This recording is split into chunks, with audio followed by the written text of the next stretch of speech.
Buongiorno, siamo qua per la conferenza stampa del nostro film in concorso e prima di cominciare vi presento gli ospiti al tavolo a partire dalla destra in fondo, il produttore Juan de Dios Larraín,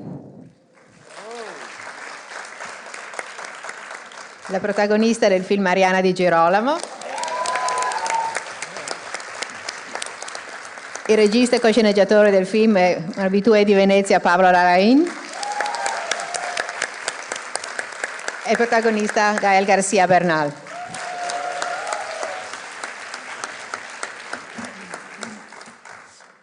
Allora, comincio io per rompere il ghiaccio con una domanda. You wanna put the thing?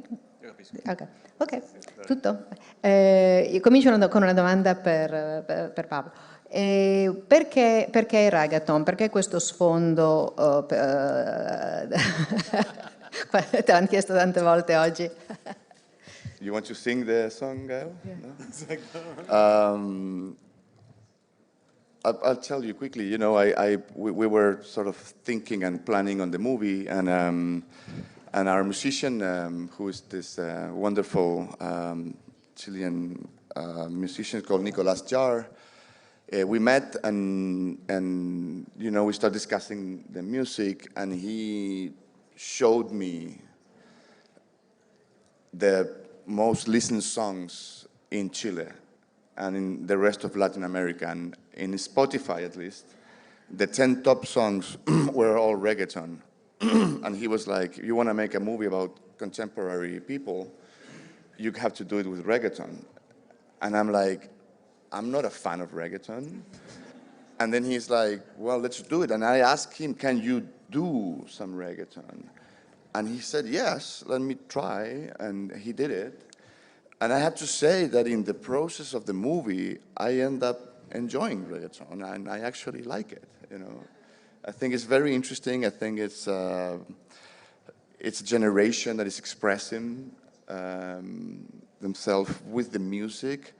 So it was very interesting, and it brings something that I think is important for the movie, which is this sort of sensibility around choreography and around people dancing.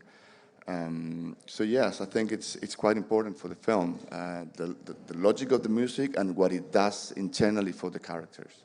And why, to Mariana, why do you think, especially for the Emma's generation, this particular form of music and dance becomes the chosen means of self-expression? ¿Por qué crees tú que para tu generación el reggaetón, o para la generación de los personajes de la película, el reggaetón es tan importante? Yo creo que es un baile de liberación, tanto para Emma como para mi generación. En lo personal, yo crecí con el reggaetón, mis primeros encuentros, mis primeros bailes, mis primeras fiestas. Y es un ritmo que es sinuoso, sensual, contagioso. Yo no soy muy fan de escuchar reggaetón, pero a mí, quizá a diferencia de Pablo, me gusta mucho bailarlo. Es un ritmo atávico que te lleva como hacia lo primitivo, y Emma lo usa para seducir y también vuelve a lo mismo como un acto de liberación. Es un ritmo también que se baila en colectivo, o de a dos, o de a tres, pero es un ritmo, siento yo, que es muy propio de esta generación que lo goza, que lo suda, es sensual. This was for Juan de Dios and Pablo and for Gael, because you worked with them before. This is your first film set in contemporary Chile. You've gone back in history, but this is the present. How was for you to look at the country right now, and why did you feel the urge? And how was for you to work with them in a contemporary setting? Is that for me? For you, for your brother, and as well for Gael, who has worked with you before. Okay, I'll just quickly say that I think that this is a movie that is being made and somehow looked by people that is from a previous generation. Like my generation is the generation from the last century, you know, the last generation from the previous century that is somehow observating this generation. So I think whether that might not be a lot of years, I think there are a lot of differences. And approaching that generation throughout, you know, the eyes of us, it was such an incredible process. I really learned a lot. I was very surprised how Mariana's generation and maybe even younger people, they have a very specific codes. They're very respectful and they understand the world in a way that we don't. And there's such a responsibility in the things they do and they desire and they look for.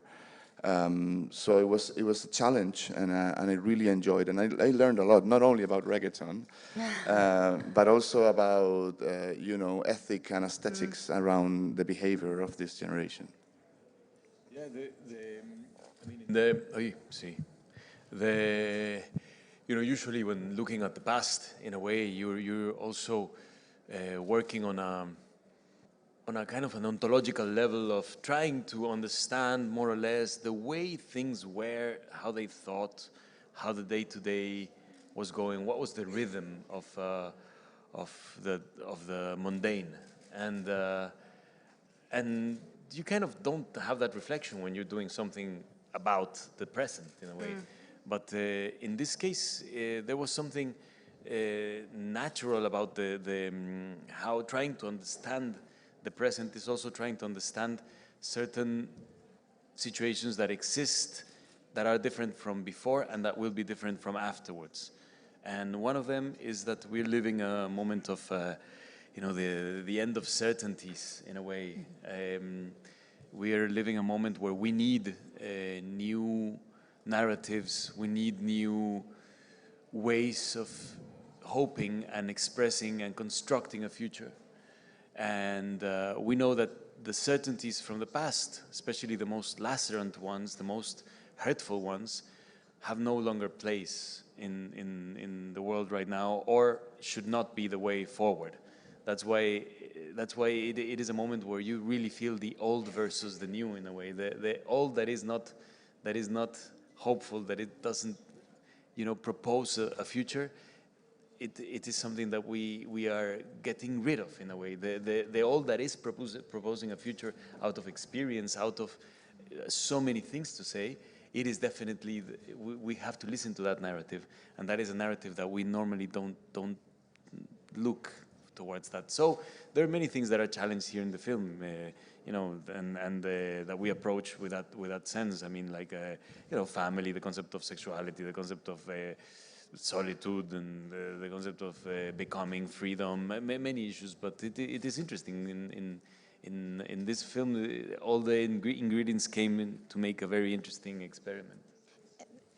And to this extent, I think Emma's character is so interesting because she's in continuous struggle to find herself and to assess herself. And, you know, she's a woman, she's an artist, she's a mother, she wants to have sexual, you know, and it's such a lively and beautiful character. Mariana, can you talk a little bit about her and what she's searching for? Emma busca ser madre y busca tener una familia, pero su propia familia, una familia diversa, como creemos que son las familias hoy en día, como son las familias hoy en día, pluriamorosas, homoparentales. La familia es una de las instituciones más diversas hoy en día. Y Emma va a hacer de todo por perseguir ese objetivo. Es una mujer muy libre, una de las mujeres más libres quizás que yo conozco. Es una mujer muy segura de sí misma, que eso la hace muy atractiva. Sensual también. Y llena de fuego. Y tiene un lanzallamas y sabe cómo usarlo. Sí.